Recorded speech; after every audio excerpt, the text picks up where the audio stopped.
মুখ্যমন্ত্রী যাওয়ার আগেই এর মধ্যেই জাফরাবাদে উত্তেজনার খবর সামনে আসছে। রাতের অন্ধকারে নিহতের বাড়িতে মেরামতি, কেন লুকিয়ে মেরামতি, এই প্রশ্ন স্থানীয়রা করছেন।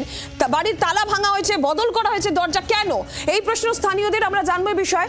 সোমা মাইতি রয়েছেন টেলিফোন লাইনে প্রতিনিধি। সোমা, ঠিক কি জানা যাচ্ছে, কি ঘটেছে, স্থানীয়দের কি বক্তব্য? দেখো, স্থানীয় মানুষজন যেটা অভিযোগ করছেন যে গতকাল রাতের অন্ধকারে পুলিশ তার বাড়ির যে মূল দরজা যেটা ভাঙা অবস্থায় ছিল সেটাকে মেরামতি করে সেখানে নতুন দরজা লাগিয়ে দিয়েছেন।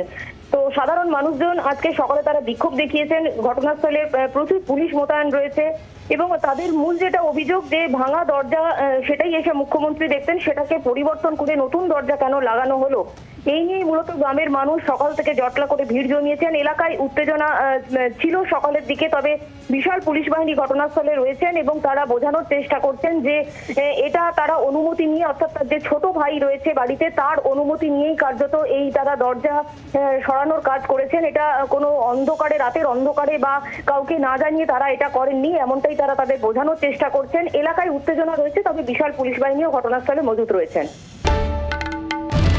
বাংলার আওয়াজ, বাঙালির আবেগ, জি 24 ঘন্টা।